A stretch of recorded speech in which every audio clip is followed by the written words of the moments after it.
Hi everyone, it's QuickyBaby and welcome back to World of Tanks, and today I've got a full tank review for you on the H3. This is a Tier 9 premium American heavy tank that is a little bit of a freak. It'll be part of The Walking Dead special battle pass that will begin, I believe, this Thursday, and this vehicle will come with a No Sanctuary 3D style if you're able to complete 40 stages of the battle pass and pony up the 3,500 gold that the vehicle is going to cost. Will this be the perfect tank for cutting through the zombie hordes that make up the World of Tanks matchmaker these days? Well, that's what I'm here to let you know. So I'm going to compare the H3 to the Medviet and the CC1 Mark II. And before you say, QB, that's a Tier 9 tech tree Italian tank destroyer, you'll see why when you look at the vehicle's intra-clip reload. 5 seconds. It's kind of like an Astron Rex within that regard. Huge long intra-clip reload, but a big magazine. This thing has 5 rounds, 400 alpha, 2,000 damage over 20 seconds.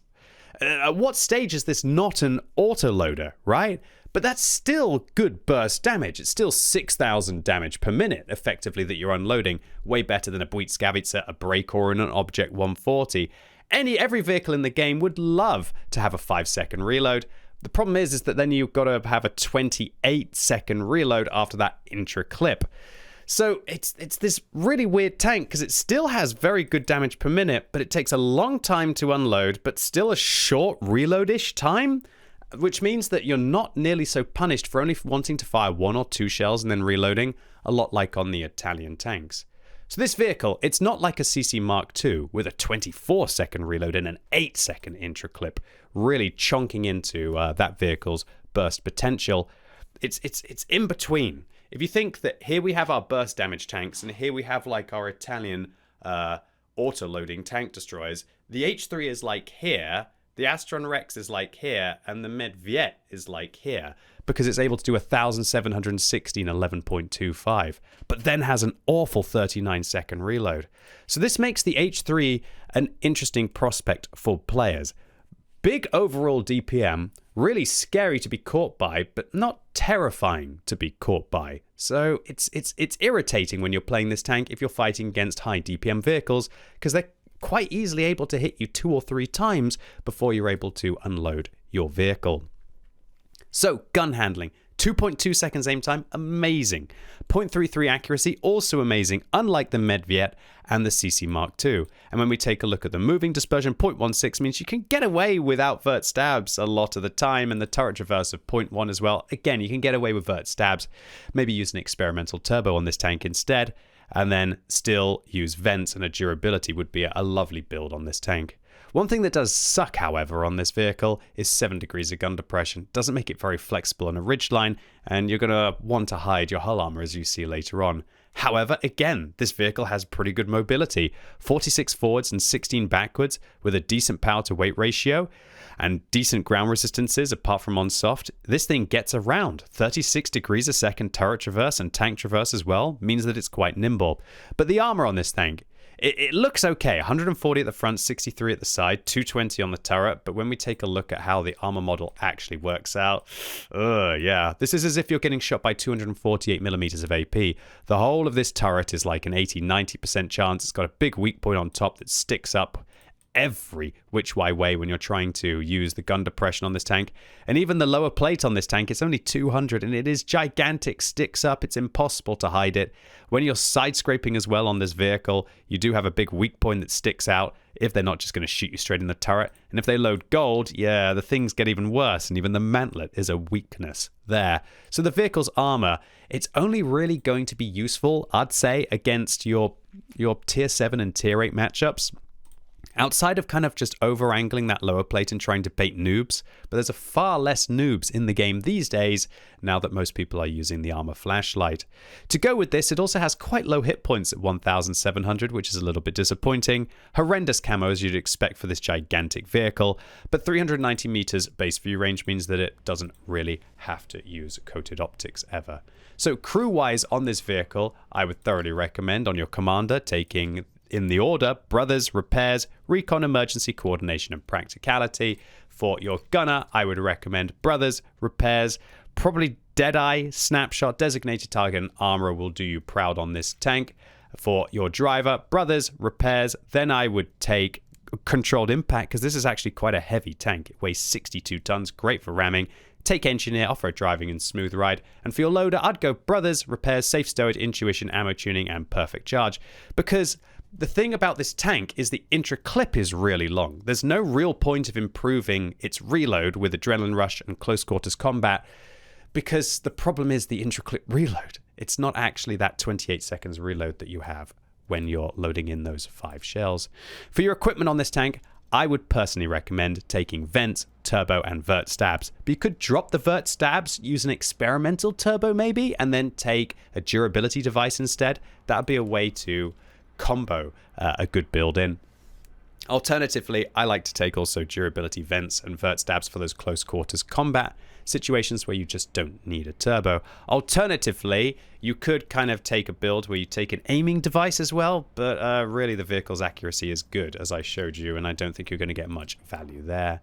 For your field mods, take all-terrain suspension, followed up with some accuracy improvement, get that view range in there. And for the final one, I personally prefer the reverse speed, because remember, if you reduce the reload time by 3%, you aren't changing the vehicle's 5-second intra-clip reload, which is really what holds you back in this tank. Anyway, I think that's quite enough jibber-jabber. Let's take a look to see what this freak is capable of on the battlefield. All right, so firstly, we're rolling out in a tier 10 matchup on Sand River, and you're going to get an idea of just how nippy this vehicle is. It's really surprising. When you whack a turbo on this tank, it's pretty darn fast, to be honest with you. It's able to get into position pretty much like a medium vehicle, I'd say. It's definitely a faster heavy. Not like a 50B, right? But kind of like the old T-54E1, when it used to be a medium tank before Wargaming definitely smashed its speed down a lot. If you're wondering why I'm wiggling the mouse there, because it's always so confusing for me when I actually play off stream how much more smooth my FPS is. But yeah, you'd expect that if you weren't streaming on the same PC and so on and so forth. So, H3, going forth, and I see a leopard. And I tell you what, leopards, they're delicious. They've got just the right amount of hit points for a big old tasty 2000 mag. Man, what a weird tank design though, you know? I forgot to mention that upper plate, it's only like 44 millimeters thick, so it can be overmatched by 150 millimeter guns, and also heat rounds just go through it pretty much every single time. The armor on this vehicle is not why you're going to play it. But then you'd kind of question yourself, why are you playing a vehicle that's kind of just trying to pretend to be an autoloader when it's not really actually one? So I'm going forwards and I'm thinking to myself, if I go forwards, they're probably not going to just come down and get an ambush, but oh, luckily I am. They are going to drive forwards, and we put our first shot in, long reload. Luckily the second one goes in, and now I'm starting to smell blood in the water. Now we've hit that shot and we haven't low rolled both of our shells. We might be able to go after this leopard, especially if we can do it quick enough before the Emil and friends come to be able to back them up. So I'm thinking, shall I go down right? Shall I go down left? Unfortunately, I pick the kind of the wrong way there with the leopard driving away from me. We're going to come across. It actually ricochets off me. Don't know how they managed to do that. And you know what? It's a leopard, so we're just going to let auto-aim do the work. And if this is not the dream for this tank, I don't know what is. I tried to hug them with the rear of my vehicle there to be able to deal with them, but unfortunately still take the parting gift. And I could easily be down 800 hit points now, and if I was down 800 hit points, if I got hit by that Emil, I'd be unhappy. But I tell you what, the Emil is more unhappy than I am, because they just got hit for 1,880, so looking pretty good so far for this vehicle. I'm going to raise the gun up a little bit just to try and catch the T-57 Heavy's attention maybe up there. Put the first shot in, and I've just got such a better position than this guy. And the 7 degrees of gun depression is enough. We're going to use our medkit to avoid the artillery. The T-57 Heavy misses, and looks like they might be giving up fairly soon. The 50B comes forwards, and I kind of make a bit of a misplay here. I reload. I should have shot that T-49 with one of my shells. But on the other hand, I guess I'm reloading now in case somebody was to come after me, but I think I had time. I don't think there was any pressure on me. I think I should have just held up. But looking good so far, right guys? Looking good so far. I'll take 4,900 combined in the first 3 minutes of the battle any day. And I'm going to ask this Leopard prototype to come and assist me, because I don't have quite enough of a magazine to be able to go after the WZ-114. But guys, this is this tank in a nutshell. Get around and punish everyone that you possibly can. for some reason, the 114 doesn't even shoot me here. So that means we're going to lock their tracks down. We're going to get tasty 1,200 tracking there, even more. And we're going to be able to finish off the 114 as well. And with what looks like maybe some pressure on the other side of the map, now I'm going to get forwards, take our chances with this row of tank destroyers. And really, there's no easy way to do this. You just got to go in this scenario. And I see that the FV215B183 is stunned. So I'm thinking, well, if he's stunned, he's going to have poor accuracy. I should be able to make this happen, right? Come on, let's get in. Hopefully he won't even be able to see me. Unfortunately, he does. He lurches forwards. And I decide that if I drive away from his gun, that maybe he'll miss. And the ugliness of this thing's armor quickly becomes a reality so painfully after 7,400 combined. Unfortunately for my team, they go on to lose this one as well. And that FV215B183 manages to one-shot another couple of vehicles. What this shows is that A, I'm a greedy lad who wants to just get forwards, try and get underneath the tank destroyer's gun line and push through what I feel is the choke point of this map that really holds me back from here to here. He could only shoot one of us, so I was hoping the 50B would manage to make it in. But this thing, you saw the dream for this vehicle. You catch your opponents one by one, and if you do so, man, you've got some real bursty damage per minute and enough armor to be able to pull off the occasional miracle ricochet. And if you do that, man, this thing is terrifying. One thing I recommend you do with a vehicle like this is also try and find opportunities to set up ambushes. I'm playing on the Pilsane map, and I managed to get myself into this corner, and I spent the first 2.5 minutes of the game just sitting and waiting. And now the trap is set. And that is a T-54, who is a very good player. Is that the Legend camo that they're using there? They've managed to get Legend all 3 seasons if they've got that one. And what we're going to find is that it doesn't matter if they're a Legend player if we're able to catch them in this awkward position. But wow, it shows you how good they are, that they're actually trying to catch my shell. So what I do is aim right, wait until he puts his gun over to try and catch my shell again, and then finish them off. You know what? Trick me once, shame on you. Trick me twice, shame on me, right? Luckily, shut down the Legend on the enemy team hard with an absolutely stonking ambush. And if you're able to do that with this vehicle, oh yeah, it's a nasty tank. And then the scary thing about this is you've kind of got the hit points, especially when you use your durability device like I am here, to kind of throw your weight around. And while I made a bit of a misplay against the T-54, I never should have allowed him to catch that shot. He is very dead, and I'm still in it now to hopefully go after this BZ-166. And you do have enough armor in this vehicle to pull off, as I said, those miracle ricochets. And this thing, it pumps. It pumps. It's like a T-803 right now. On my T-803, I have to use like a bond rammer, bond vents, all of this, everything to be able to set the vehicle up. And, oh, well, that's not very good, is it? Oh dear. I did everything right up until the last shot, and then that's the worst one to miss, right? Now I've got a very awkward situation here. Am I really going to be able to survive this for 28 seconds? The guy isn't ammo-racked, but he's almost playing as if he is ammo-racked. Maybe he's just got a horrendous reload. 3, 2, 1. I don't know how we managed to survive 28 seconds there, but we did. And shut down, once again, the entirety of a tier 8 heavy tank there. This thing, it's just vicious. And this 257, I guess he thought, wow, that guy must be dead, right? So we're just going to get a couple of shots into the back of the 257 as well. Don't mind if I do. And now I'm going to save my last 2 shells to hopefully get this Progetto 66, angle my armor to hopefully get a miracle ricochet.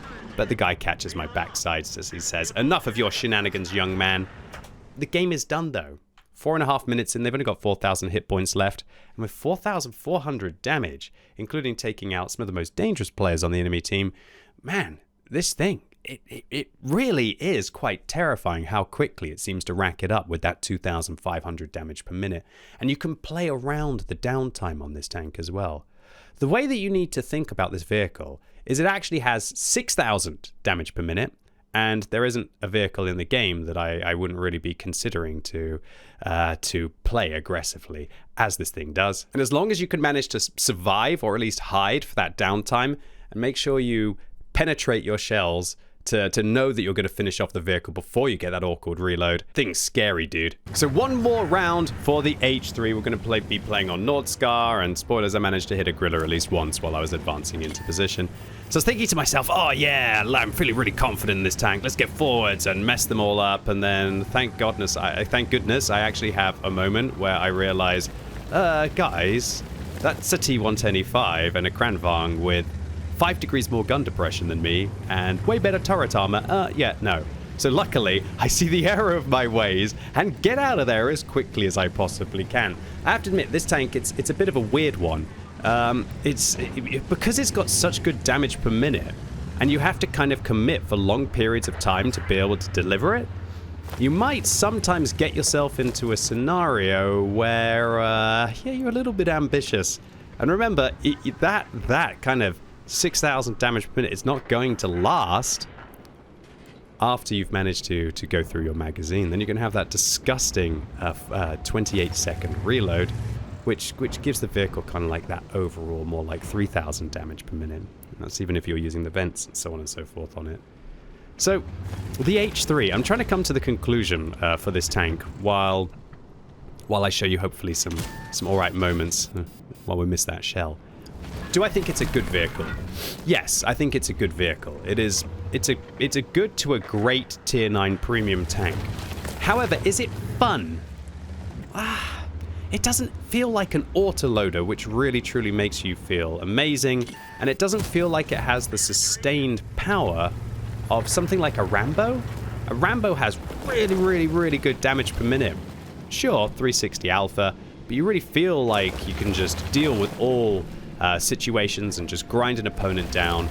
If it's a mouse or if it's kind of a leopard, it doesn't matter. The mouse just keeps grinding, right? Whereas this vehicle, it has to be a little bit more tactical. It has to wait until something like the T110E5 is a little bit wounded, and then when it's got them wounded, it can do some work like this.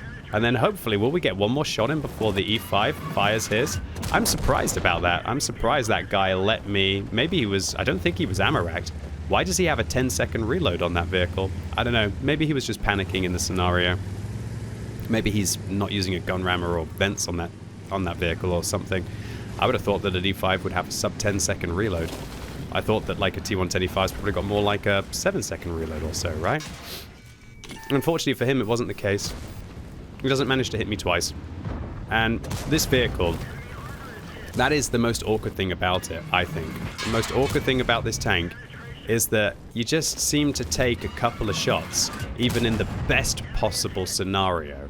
I.e., you've caught that vehicle, you're an autoloader, you feel like, haha, I've got you, I should be able to carve up your entire tank. Take nothing, right? Like when you're playing a bat chat or when you're playing a TVP or something like that. Woof, lucky. I'm not getting one shot by 2 FV215B183s in this game today, guys. No, it's just not the case. So it's a real weird one. It is definitely a dangerous tank. I don't like the huge weak point. I don't like the 7 degrees of gun depression.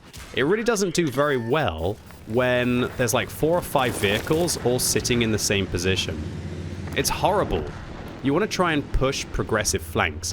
Don't take it to just go grind against the heavies. Try to go and fight the medium flanks. It's got the speed to. That's what I would recommend that you all do. Take the fight against the mediums. You've usually got the magazine potential to clip out the whole of a light or clip out the whole of a medium. That's where I feel like this vehicle is going to be at its strength. Or alternatively, at least there aren't so many vehicles that they're all cross-firing each other. What this vehicle wants to do is to catch someone and then relatively quickly grind them down with that 5-second intro clip. And it does! It does! Look at that 5,000 damage in 5 minutes in this suboptimal matchup against some tier 10 vehicles. All in all, this is a scary vehicle, and you never feel like you're truly out of the game for long, like you would be in the Medviet, for example. However, what I will say is that I think the Medviet is far more exciting. You know, to have that 3.75 second intraclip reload and 440 alpha damage, it just feels so much more special to be actually playing, should we say, a real autoloader when you play the Medviet, whereas this is some kind of like pseudo Italian tank destroyer kind of vibe, but it doesn't have all of the turret armor and the gun depression. So I really don't think this vehicle is going to be everybody's tastes. I don't think it's going to be good for average and below average players. It'll be good for those players if they can just go in and hold down the mouse button and auto aim and probably fire gold, because this thing does actually have fairly good gold penetration.